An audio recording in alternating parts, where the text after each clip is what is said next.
नमस्कार साथियों। तो आज है 29 मई 2025। बाजार आज वोलेटाइल थोड़ा सा जरूर था, बट क्लोजिंग काफी बढ़िया हुआ।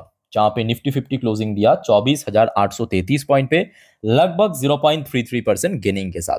अब सवाल उठता कि कल क्या होगा इस हफ्तों की आखिरी ट्रेडिंग सेशन पे। जानेंगे इस वीडियो में, साथ में शेयर मार्केट से रिलेटेड बहुत सारे इंपॉर्टेंट लेटेस्ट अपडेट शेयर करूंगा आपके साथ।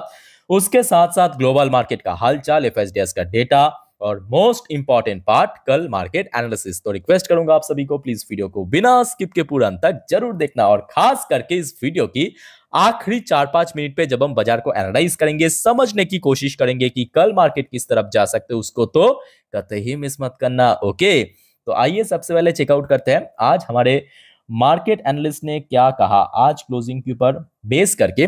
कल यानी 30 तारीख बाजार किस तरफ जा सकता है। दोस्तों आज इस टॉपिक को कवर किया एलकेपी सिक्योरिटीज की तरफ से एक एनालिस्ट ने। अब क्योंकि देखिए आज सडनली लगभग 12:30 बजे के आसपास जब निफ्टी एकदम से ड्रॉप हो गया था, और सपोर्ट कहां पे मिला याद कीजिए 24,670 के आसपास। तो जिसके चलते इन्होंने भी मेंशन किया है 24,670 को एज सपोर्ट पॉइंट। अच्छा, ऊपर की तरफ अगर हम बात करें तो यहाँ पे आप देख पाएंगे ऊपर की तरफ दो लेवल यहाँ पे मेंशन किया। नंबर 1 एक हो गया आपका 25,000, जो कि बहुत ही क्रूशियल लेवल। उसके अलावा शॉर्ट टर्म बेसिस पे 25,150, जो कि लास्ट वीक पे याद कीजिए जहां पे हाई टच किया था 25,150। ओके, वैसे दोस्तों आप लोग को क्या लगता है कि इस हफ्ता जैसा बाजार के लिए था, कल आखिरी दिन कैसा रहेगा? जो भी आपका ओपिनियन है प्लीज शेयर कीजिए कमेंट बॉक्स में। अच्छा, सेम टॉपिक को कवर किया मनी कंट्रोल की तरफ से। दूसरे एक और मार्केट एनालिस्ट ने अपना एक विचार रखा बाजार के बारे में, पॉइंट ऑफ व्यू रखा, टेक्निकल व्यू। देखिए, sustaining above 24,700 can drive Nifty toward 25,000 weeks, मतलब volatile index at over 1 month low. चलो बढ़िया। तो दूसरे एनालिस्ट ने भी कहा है कि देखिए 24,700 के ऊपर अगर सस्टेन कर गया, मतलब निफ्टी अगर होल्ड कर गया, तो लगभग 25,000 के आसपास बढ़ सकता है। अदरवाइज थोड़ा सा गड़बड़ है। फिलहाल दोस्तों इस टॉपिक को इस वीडियो के आखिरी 4-5 मिनट में हम अच्छे से कवर करेंगे, बट उसके पहले आज बहुत सारे vital economical data, report, latest update, बहुत सारे घटना घटित हुआ, आपके साथ मैं शेयर करूंगा। पेशेंसली स्टेप बाय स्टेप करके देखते जाइए। सबसे पहला इंपॉर्टेंट इकोनॉमिकल डेटा, यूएस की ग्रॉस डोमेस्टिक प्रोडक्ट यानी GDP data. So last time हमने देखा था। अब देखिए, अच्छा पहले एक और चीज मैं आपको बता के रखना चाहता हूं कि देखिए यूएस की जो जीडीपी डेटा है ना, ये एक्चुअल डेटा नहीं है। एक्चुअल डेटा आउट होने से पहले अगर आप देखेंगे, पीपी साइड में मेंशन किया, मतलब 2 बार प्रेडिक्शन डेटा आउट होता है। ठीक है, सो ये हो गया आपका second prediction data. Actual data आपको नेक्स्ट मंथ पे मालूम पड़ेगा। ठीक है, तो फर्स्ट प्रेडिक्शन डेटा पे हमने देखा था लास्ट क्वार्टर की जो फोरकास्ट आया था -0.3%। -0.3% मतलब यूएस की इकोनॉमी अभी कॉन्ट्रैक्शन की फेज में है। और इस बार जो एक्चुअल डेटा आया है -0.2%। स्टिल मैं कहूंगा प्रीवियस क्वार्टर से तो बहुत खराब है, क्योंकि ऑब्वियसली नेगेटिव में पहुंच गए, मतलब कॉन्ट्रैक्शन फेज में। बट जो फोरकास्ट किया गया था या लास्ट जो प्रेडिक्शन डेटा था उससे थोड़ा सा बेटर है, उससे थोड़ा सा बेटर है, बस इतना ही। ओके, भाई ये तो आज यूएस की आउट हुआ। याद रखना दोस्तों, कल हमारे देश भारत की आउट होगा जीडीपी डेटा। सेम टाइम पे मैं आपको अपडेट दे दूंगा। चैनल को दोस्तों सब्सक्राइब करके जरूर रखिए। अच्छा, इसके अलावा कल मिडनाइट पे एक बहुत बड़े घटना दोस्तों घटित हुआ है। पहले मैं आपको विस्तार पूर्वक समझाता हूं। ऑलरेडी मैं अपने जो छोटे वाली चैनल है वहां पे शेयर कर चुका हूं, पहले आप समझिए। ये देखिए न्यूज की headline, US court block Trump tariff, reject India पाक सीज फायर आर्गुमेंट। तो मतलब क्या? मतलब दोस्तों बहुत सिंपल है। याद होगा आपको, आज से तकरीबन 1.5 से 2 महीने पहले 2 अप्रैल, कैसे भूल सकते हैं ना, 2 अप्रैल जो डोनाल्ड ट्रम्प ने कहा था कि भाई ये तो लिबरेशन डे है, और पूरे दुनिया भर की देशों के ऊपर टैरिफ इंपोज कर दिया है ना। तो उसको मुद्दे नजर रखते हुए यूएस की जो ट्रेड कोर्ट, देखिए जैसे भारत में भी अलग अलग कोर्ट होते हैं, जैसे कि high court, supreme court, trade court भी है, ठीक वैसे ही यूएस की जो ट्रेड कोर्ट ने ये डिसीजन दिया है कि देखिए US trade court on Wednesday blocked कर दिया Donald Trump liberation day. Properly यहाँ पे कोट करके मेंशन किया लिबरेशन डे, मतलब वो जो 2 अप्रैल लिबरेशन डे जो दुनिया भर की देश के ऊपर इंपोज किया था, import tariff from going into effect, ruling that the president. अब ये जो लाइन है ना, ये बहुत इंपॉर्टेंट है, ये बहुत इंपॉर्टेंट है। देखिए, रूलिंग दैट द प्रेसिडेंट मतलब Donald Trump overstepped his authorities with the across the board duties on the countries that sell more the United States than they buy। इसका मतलब क्या है कि देखिए हर एक पोजीशन की एक लिमिट होता है, पावर की एक लिमिट होता है। जैसे कि भारत में प्राइम मिनिस्टर, उनकी भी एक पावर की लिमिट है कि कहां तक क्या कर सकता है। सीएम की बात करें, चीफ मिनिस्टर, उनकी भी पावर की एक लिमिट होता है कि कहां तक क्या कर सकता है। ठीक वैसे प्रेसिडेंट की बात करें, अब ये सारे जो पोजीशन अगर अपने जो पावर की मिसयूज करता है या ओवरटेक करता है सडनली, मतलब बियॉन्ड जाके, तो उस केस में कोर्ट जो है ना इन्वॉल्व हो जाता है ऑटोमेटिकली। तो कोर्ट ने कहा कि भाई साहब देखिए, आप हो सकता है कि देश की प्रेसिडेंट हो, बट आपका भी एक लिमिटेशन है ना, तो आप ओवरस्टेप नहीं कर सकते। आपका जो एक्शन है वो ओवरस्टेप हुआ है और आपका जो डिसीजन है हम उसको ब्लॉक्ड करते हैं। क्या मतलब जो लिबरेशन डे में डोनाल्ड ट्रंप ने दुनिया भर की देश के ऊपर टैरिफ इंपोज किया था, आज मतलब कल रात को यूएस कोर्ट ने उसको ब्लॉक कर दिया और उसके पीछे रीजन प्रॉपर्ली यहाँ पे मेंशन भी किया। उसके साथ साथ देखिए ये भी कहा है कि देखिए ये जो डोनाल्ड ट्रंप बीच में मीडिएटर के रूप में कूद रहा था ना कि इंडिया पाक सीजफायर हमने कराया ऐसे बीच में कह रहा था ना, उसको भी रिजेक्ट कर दिया कि भाई साहब वो भी रिजेक्ट है, आप बेफालतू ऐसे बात कर रहे हैं। ठीक है, तो ये आज रात की दोस्तों सबसे बड़ी अपडेट है।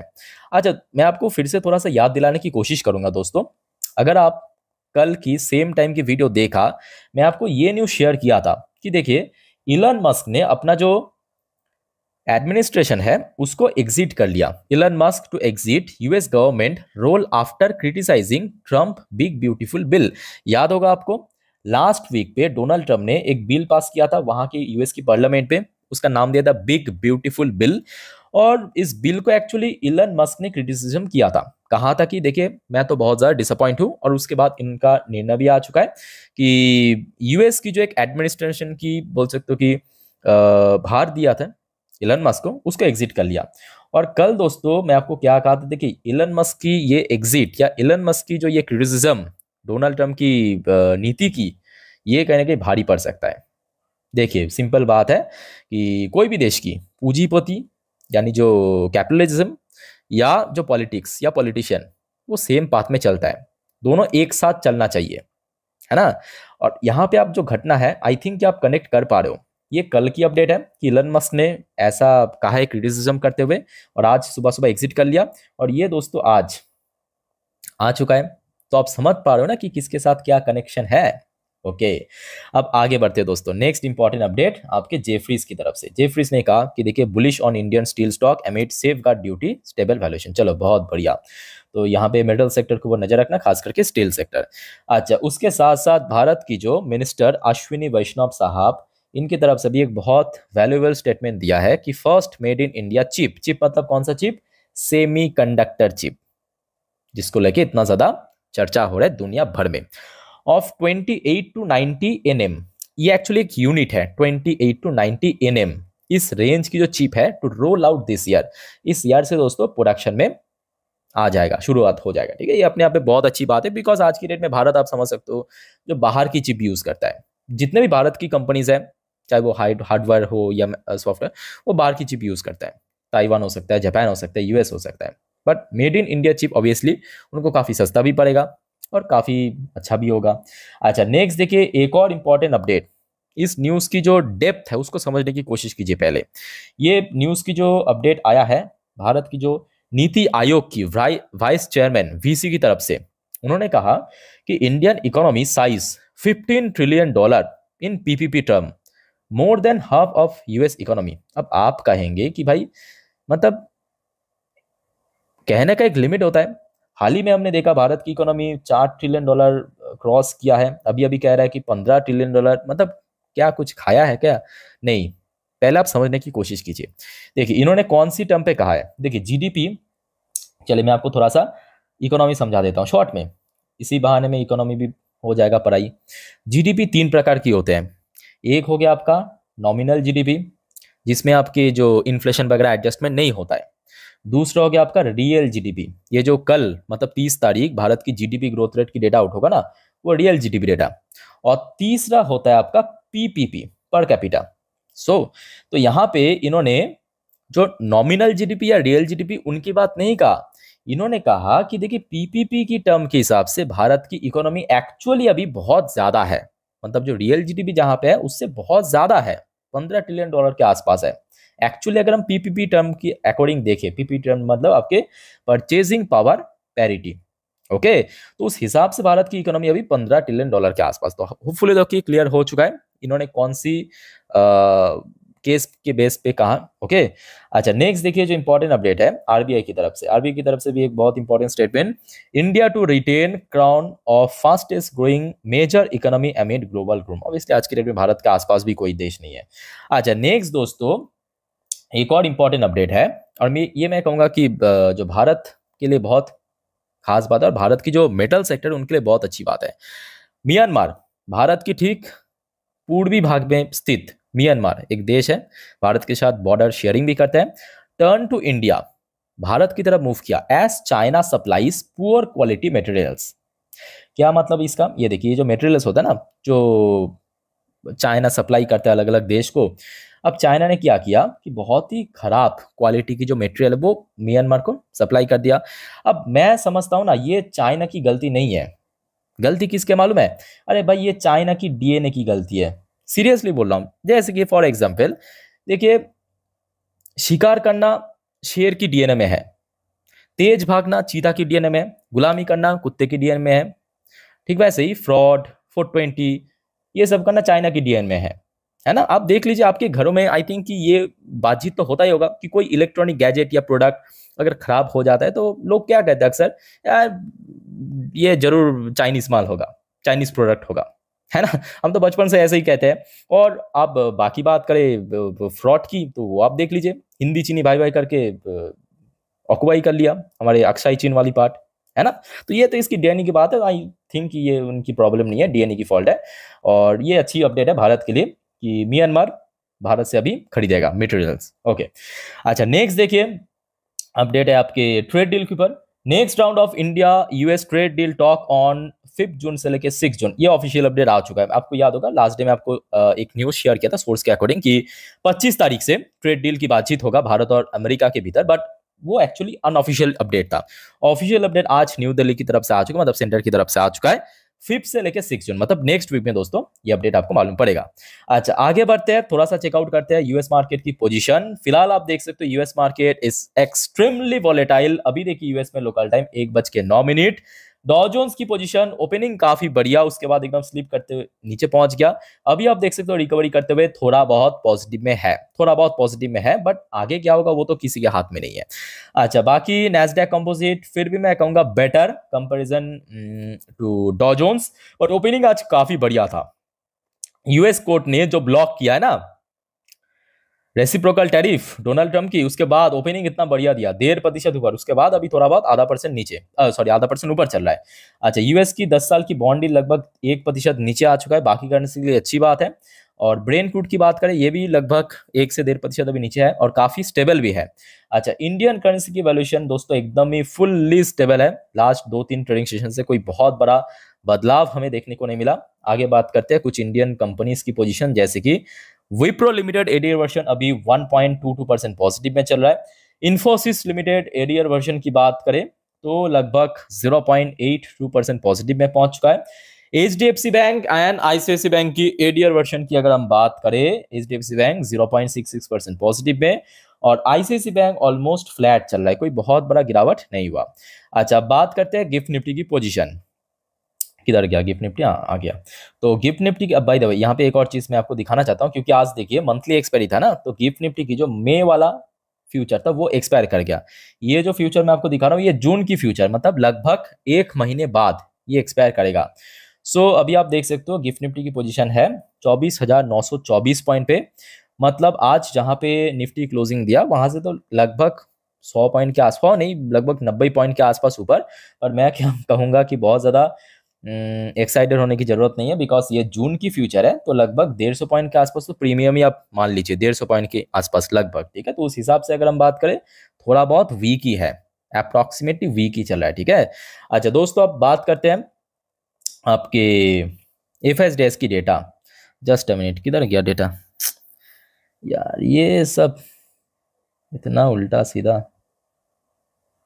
शिट, जस्ट अ मिनट, यहाँ पे कुछ गड़बड़ हो रहा है। ये वेबसाइट मैं कुछ टाइम पहले भी चेक कर रहा था, तब भी गड़बड़ हो रहा था।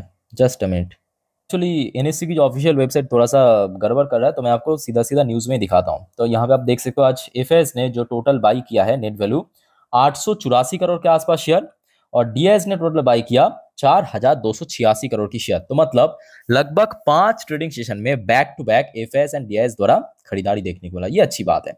बाकी देखा जाए इसराइल की तरफ से ऐसा कोई नया अपडेट नहीं है। और मोस्ट इंपॉर्टेंटली आज दोस्तों इजरायली टॉप इंडेक्स, याद रखना, इजरायली टॉप इंडेक्स TA35 आज अपना ऑल टाइम हाई को टच किया। जी हाँ, सही सुना, आज अपना ऑल टाइम हाई को टच किया। जहां पे टच किया उसी लेवल पे क्लोजिंग भी दे दिया। ओके, तो दोस्तों अपडेट्स तो हो चुका। अब चलिए मैं आपको मार्केट एनालिसिस वाला पार्ट के ऊपर लेके चलता हूं। मैं ओपन कर लिया निफ्टी 50 की लास्ट 3 महीने की कैंडलस्टिक चार्ट पैटर्न। शुरुआत करते हैं एनालिसिस पर। उसके पहले आप सभी को रिक्वेस्ट करूंगा, अगर आपको वीडियो अभी तक अच्छा लगा, इन्फॉर्मेटिव लगा, प्लीज दोस्तों वीडियो को लाइक करना और प्लीज चैनल को सब्सक्राइब करके जरूर रखना इस टाइप की इन्फॉर्मेटिव वीडियो हर रोज पाने के लिए। देखिए, आप अगर सब्सक्राइब नहीं करेंगे ना सर, तो आपके पास नोटिफिकेशन कैसे पहुंचेगा, है ना। मैं तो वीडियो अपलोड करता हूं आप लोगों के लिए हर रोज ही, सो आप सब्सक्राइब करके जरूर रखिए। अच्छा, तो कल देखिए एक बार नॉर्मली ट्रैक कर लेना डॉ जोन्स एंड नैस्डैक की फ्यूचर, और उसके साथ साथ आईटी और बैंक्स के ऊपर नजर रखना, सिंपल, ठीक है। अच्छा दोस्तों, आपको याद होगा कल मैं आपको कुछ कहा था, कुछ इंडिकेटर्स दिखाया था, याद होगा आपको। सो कौन से इंडिकेटर्स दिखाया था, याद कीजिए। ये जो एक दिन की चार्ट पैटर्न पे ब्लू कलर की लाइन, याद है, याद आ रहा है थोड़ा थोड़ा, है ना। जिसका नंबर कितना निकल कर है आज की डेट में 24,675 पॉइंट पे। ये इंडिकेटर्स क्यों इतना जरूरी है आप देख लीजिए। आज जब सडनली ड्रॉप हुआ था 12:30 के आसपास, यहाँ पे सपोर्ट मिला कि नहीं मिला, आप खुद बताइए, मैं कुछ नहीं कहूंगा, आप खुद देखिए बताइए। मिल गया ना। उसके बाद देखिए आज क्लोजिंग हुआ 24,880 पॉइंट पे। बाय द वे, जो गूगल में आपको दिख रहा है वो एडजस्टेड क्लोजिंग प्राइस, यहाँ पे जो आपको दिख रहा है ये लास्ट ट्रेड प्राइस। तो लास्ट ट्रेड प्राइस आज काफी ऊपर था। ओके, मतलब इंटरडे जहाँ पे हाई टच किया उसी लेवल पे क्लोजिंग दिया है। लास्ट ट्रेड प्राइस 24,880 पॉइंट पे। सो अब सवाल उठता है कि कल क्या होगा। देखिए, कल के लिए भी मैं कहूंगा ये जो इंडिकेटर्स है ना, ये बहुत वाइटल है, और कल इसका नंबर थोड़ा और ऊपर हो जाएगा, यानी अप्रोक्सीमेटली 24,700। 24,700 कल के लिए सबसे वाइटल सपोर्ट लेवल। और ऊपर की तरफ अगर हम रेजिस्टेंस की बात करें, तो देखिए यहाँ पे 4 घंटे चार्ट पैटर्न पे भी यहाँ पे आपको एक और चीज दिखने को मिलेगा कि आज 4 घंटे की चार्ट पैटर्न पे जो 20 डेज के में इसको क्रॉस करते हुए ऊपर क्लोजिंग दिया। तो ऐसे में सिर्फ एक ही आपको हर्डल ऊपर दिख जाएगा, वह है 25,000 की लेवल, जहां पे इस हफ्तों में हमने देखा था, वही सोमवार आई थिंक, हाँ सोमवार ही रेजिस्टेंस फेस किया था। शुक्रवार भी लास्ट वीक में रेजिस्टेंस फेस किया था। तो कल के लिए देखिए निफ्टी 50 की बहुत ही सिंपल लेवल्स है। एक हो गया ऊपर की तरफ 25,000 के ऊपर सस्टेन करना, मतलब यही रेजिस्टेंस है, और नीचे की तरफ बात करें वही 24,700 सपोर्ट लेवल, ठीक है। अच्छा, बाकी देखा जाए बैंक निफ्टी, देखिए आज निफ्टी 50 हो सकता है कि स्टिल लास्ट कुछ ट्रेडिंग सेशन पे 25,000 के नीचे नीचे ही है, बट बैंक निफ्टी की क्लोजिंग आज बहुत बहुत अच्छा हुआ, बहुत बढ़िया हुआ। क्योंकि देखिए एक तो सपोर्ट मिल गया, जो आपको मैं लास्ट डे भी कहा था 55,000, यहाँ पे 20 रिस्क में आपको साफ साफ दिख रहा है ना। पर आज क्लोजिंग कहाँ पे हुआ देखिए, जहाँ पे बैक टू बैक कुछ ट्रेडिंग सेशन पे बार बार हडल फेस किया था। कौन सा, याद कीजिए, जो आपको मैं कल भी कहा था 50,500, सॉरी 55,500, 55,500 के लेवल पे, याद है ना। आज दोस्तों उसके ऊपर क्लोजिंग दिया। ऐसे में देखिए नीचे की तरफ, चलो ठीक है, जहां पे बार बार रेजिस्टेंस मिल रहा था वो आज सपोर्ट बन जाएगा। क्या मतलब, कल, मतलब आज रेजिस्टेंस कहां पे था 55,500, तो कल ये हो जाएगा आपका सपोर्ट। याद रखना, जो रेजिस्टेंस है उसको ब्रेकआउट देने के बाद क्या बन जाता है, सपोर्ट बन जाता है। और रेजिस्टेंस बन जाएगा एक महीने पहले जो टच किया था all time high bank Nifty 56,000, ठीक है। सो कल के लिए रेजिस्टेंस कहां पे बैंक निफ्टी की 56,000, नीचे की तरफ सपोर्ट कहां पे है 55,500। क्लियर हो चुका है। इंडिकेटर्स एंड चार्ट पैटर्न को बेस करके बढ़िया से समझा दिया। और दोस्तों आपको कोई डाउट्स है, दिक्कत है, कमेंट करके पूछिए मेरे से। और वीडियो को वाइंड अप करने से पहले जो हमेशा मैं आपको कहता हूं कि देखिए, गलती से FN trading, put call, buy sell, hold, intraday मत करना। अगर आप इस मामले में प्रो नहीं हो ना, बिल्कुल मत करना। बहुत रिस्की है, बहुत risky, is a very very risky. बाकी देखिए, जानिए, सीखिए, मैं हूँ आप लोग के लिए, पूछिए मेरे से कमेंट करके। ओके, बाकी दोस्तों चैनल को सब्सक्राइब करके रखिए फॉर नेक्स्ट अपडेट। मिलता है नेक्स्ट वीडियो में, तब तक के लिए टेक केयर, बाय बाय, जय हिंद।